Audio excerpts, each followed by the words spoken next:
Hey, welcome to the channel. My name is Eric. Sorry about the roughness. I got this cold bug going around.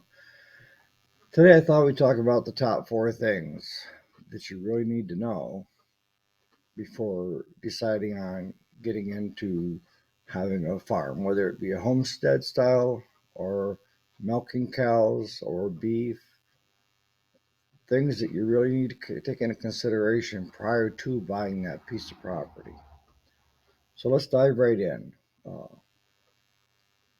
Let me just add that towards the end, I'm going to throw some little tidbits at you of stuff to make you guys think a little bit of creative ways to get financing and financed. But we'll go back to number one here. Number one is location. Where do you plan on buying your farm homestead? We'll just say farm.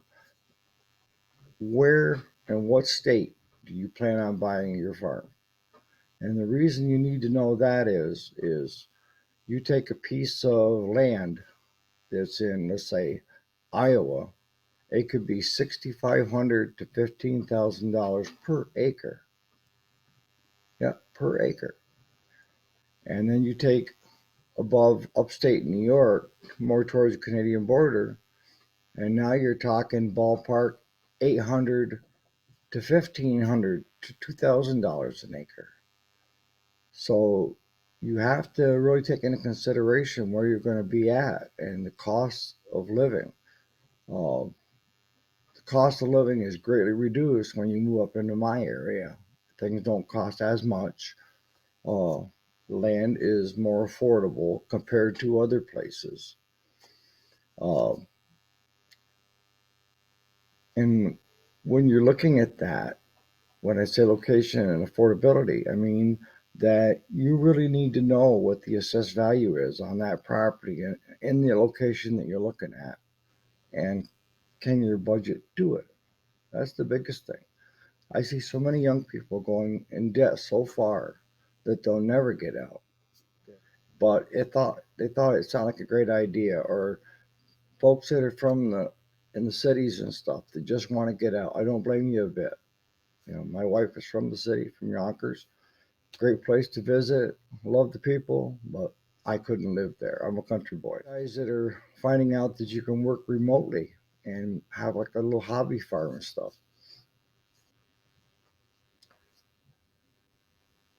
Before you take all the money that you got in the bank and your 401k and buy a piece of property, understand what the prices are in the area that you're looking. Now, I can remember a few years back when land was around $600 an acre, and this investment group was selling to folks downstate PA, and they were marketing it as top quality, land for hunting and hiking, and they started getting $1,500, $2,000 an acre. And I don't blame anybody for making a few bucks. Hey, all the power to you. But then what I figured would happen was that those folks, they had bought the pieces of property, started talking to the regular folks, and found out that they'd overpaid by three times as much as they should have. Even though compared to where they were from, it was cheap. They really overspent on their money. And no way could they ever get that extra grand back out of it if they had to sell it. Their equity in that property now was underwater. And speaking of that, back when I'll tell you how old I am, I'm 60. Back when I was in my 20s in this area, you could buy a 100-acre, 110-acre hobby farm with a barn on it, a house on it for $9,000, 9 to 12. Yeah. But also back then, you could buy a brand new GMC four-wheel drive truck, plain Jane, for 62. So location is going to be, it's got to be your number one, is where you're going to be located. And that's going to dictate you doing a little bit of research into tax maps, tax assessments. You can look that stuff up all all that stuff up online now. If you want to be located in a certain county and a certain state, most of that now is online so that you can go do your research. All right, so number two kind of leads off from number one, and that is financing. Do you plan on taking money that you've saved up and buying it outright so that you have equity in the property? Or are you looking to get a loan from a bank to buy that piece of property? Now, I can just talk about in our area. You cannot buy a piece of property with X number of acres on it and no building. Bank will not touch you. If it's over, I think it's like 5 acres, because they don't want the land back. An example is one property that was adjacent to the ones I already owned had come on the market, and it was 115 acres. There were no buildings on it, no nothing. And I had over an 850 credit score, a business showing almost $1 million in sales. And there was not one bank that would even look at me. None. And it didn't matter whether I put up half down, because I offered to put up half down. And they said, no, we can't do it. So when you're looking at your budget and stuff, you also have to look at the lenders. The lenders are very nervous about lending on pieces of property that they would have to maintain if they had to take it back. And you say, well, that's not right. They shouldn't look at that. I'm going to pay them for the. Well, they've had a few properties dumped on them. So, I mean, yeah, that's why they have kind of developed that policy. A way around it is, if you're going to be actually farming, is that it's Farmer's Home, FMHA, and they will lend to farmers, but you have to be actively involved in some type of farming, whether it be beef farming, dairy farming, crop rotation, something that you're showing that you're a farmer. Farm credit is also another one that they directly work hand in hand with farmers looking to buy this or buy that, whether it be a piece of equipment or a piece of land. Farmers Home, FMHA, they will either back the loan with a guarantee. In other words, you can go through a regular conventional bank, but they're saying we'll be the cosigner, and if anything happens, we'll pay off the property so the bank doesn't get stuck with it. Three, what do you plan on doing on the property is going to dictate how big a piece of property you're going to need. Now, if you're just going to do some homesteading, chickens, little vegetable garden, maybe a steer for the freezer, a couple pigs, you could do that on 2 or 3 acres easy. But if you want to start doing beef, where you're running 15, 20 head of mama cows uh, and a bull, so now you're going to need a little bit bigger area for pasture, or you're going to have the cost of feed to bring it to them. So you really need to sit down and decide. You don't have to put it, where you can't change, but you really need a game plan goal going in when you first start. It's this is what I want to achieve. How do I achieve it? And do it the same way. What do I hope to end up with? Do I hope to become self-employed, you know, with just the farm income? Or am I just going to do this as a hobby and work out where the income coming in from the outside covers most of the cost? You can decide that. And of course, you can change partway through it, but people that tend to have no realistic goals tend to do circles because they really don't know what the end goal is supposed to be. So they just keep improvising. Four would be the zoning of certain properties. If you plan on farming it, the best properties to look at are ones that are within a farm ag district.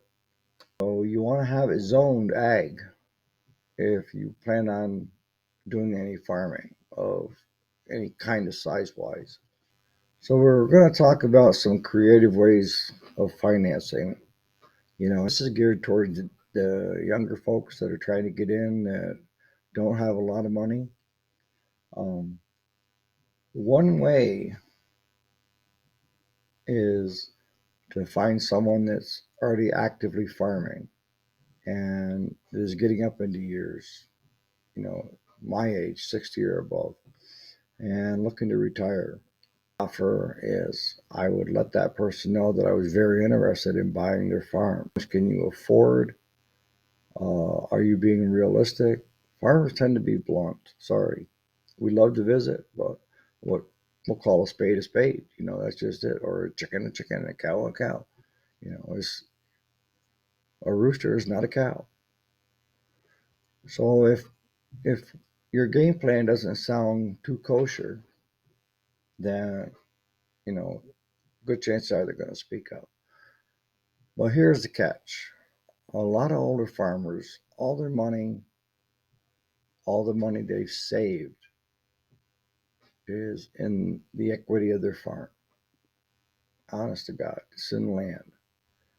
And that's the case with me. I don't have a lot in my bank accounts, but I do own land, you know, uh, and the land keeps going up. But as the land keeps going up, so do the taxes, insurance that you're paying on it yearly. But with the older farmers looking to get out, a lot of times if they sold the farm outright, well, most of them would have issues with capital gains tax that they would have to pay in if they took it all in one lump sum. Whereas if you, the person that's trying to get in, offer a substantial down and then so much a month, if you had the ability to, I would even offer to work for that farmer for a full year to learn the process, learn how they are doing it. And it's a good way to learn because if they're doing it that way, they've probably been doing it that way for a long time and they're paying the bills. And that's what you have to look at is what do I have to do to pay the bills? I don't want to discourage you, but farming is a hard way of life. You know, 7 days a week, 24/7, 365 days a year.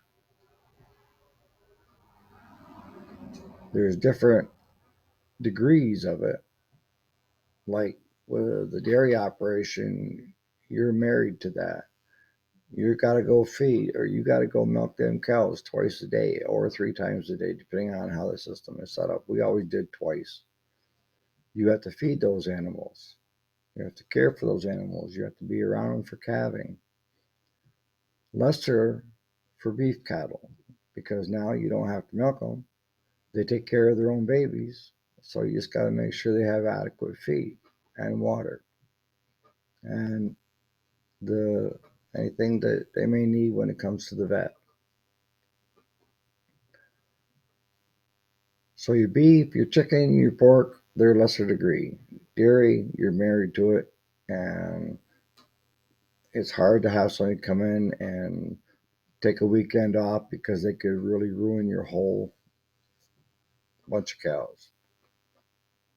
So that's one way is getting it owner financed. But you're going to need to either work for them for a full year to show them that you are serious, or you're going to have a certain percentage of a down payment. And I would say at the very least, you're looking at 10 grand, the very least. And you may be able to work out a situation where they stay on the property in their house and you move in, you know, a single wide trailer or build a second home on the property for you and your family until they've been paid off. Because 10 grand isn't going to give them a lot of money to move anyway. So, whereas you don't have to come up with that six, $700,000 to buy one of the bigger farms out. Falls in line with the land contract. The other way is buying an acre or two of ground that's got a barn on it, a building, and leasing what you need around you.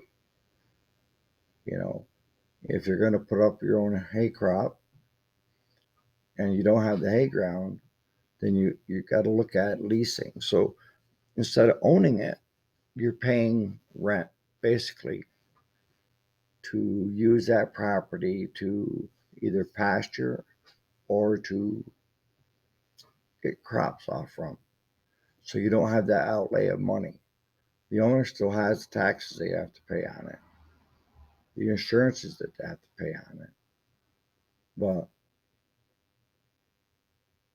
you can do a complete write off of that leased rented property, whereas you can't with a mortgage.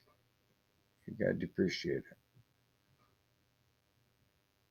So if you like the content that we're putting together, if you could like and subscribe, it would be greatly appreciated.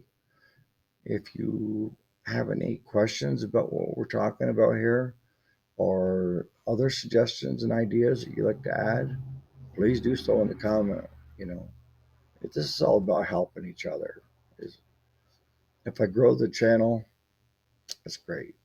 But if I can help just one person, you know, out there get achieve what they wanted to achieve, then I'm doing okay. Because I found at my age, I can give you all the advice and let you take or leave what you can use instead of telling you what to do. I'm too old to tell you what to do. I'm going to give you advice and then you pick and choose what works best for your situation. So, on that note, we'll catch you on the next video. Thanks so much for watching.